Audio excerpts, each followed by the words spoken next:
esperándolo. Grupos de presbiterianos y grupos de episcopalianos que se han separado del grupo principal que ha ordenado a un sacerdote homosexual, básicamente están en esta misma línea, ¿no? Entonces, la encíclica fue tremendamente visionaria, pero tuvo un episodio muy trágico. Fue profundamente contestada por los sacerdotes y por algunos obispos en el primer mundo, especialmente en Estados Unidos y en Europa.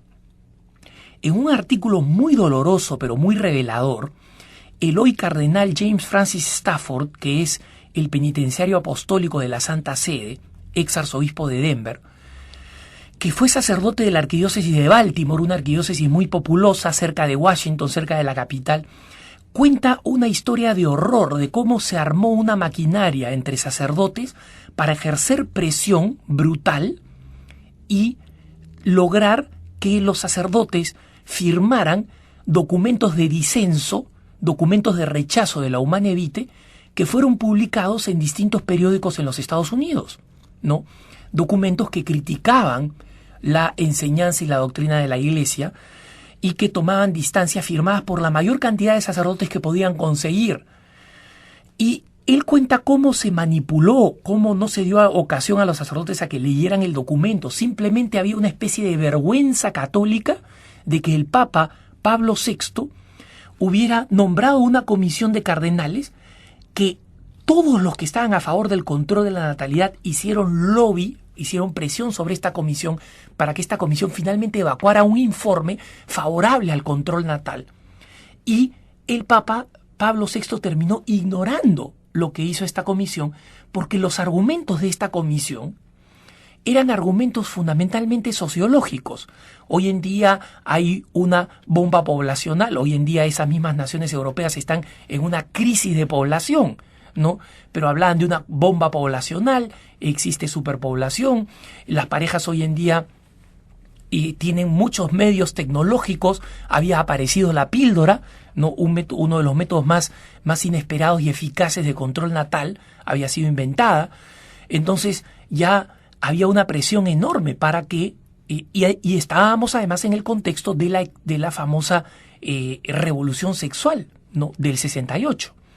Entonces, según explica el cardenal Stafford en este artículo publicado por el Observatorio Romano, el Diario de la Santa Sede, el disenso no solamente fue vergonzoso, y él ha visto cómo sacerdotes con el paso del tiempo se fueron arrepintiendo de haber firmado esas cartas, y de cómo algunos que lideraron esos movimientos, cuando él les ha preguntado, oye, ¿qué pasó ahí? ¿Por qué hiciste esto? No, simplemente había un silencio absoluto de parte de estos sacerdotes, bajaban la mirada, ¿no? Y él se dio cuenta que cuando trató de conversar años después, a veces 20 años después de todo este movimiento de disenso al interior de la Iglesia, los sacerdotes ni siquiera podían referirse a ese episodio, ¿no?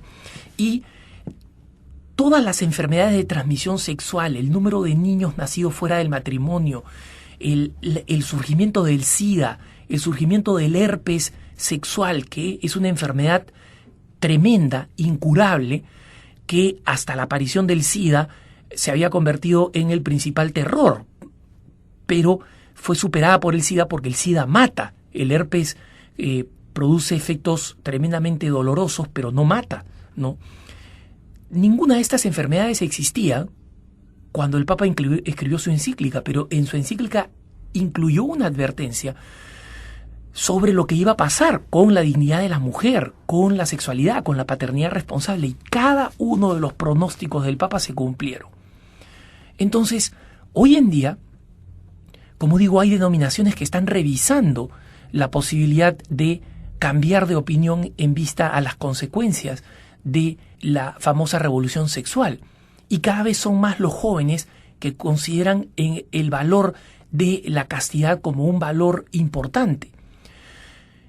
Estos 40 años, pues, han sido 40 años muy duros y muy aleccionadores, dice el cardenal Stafford.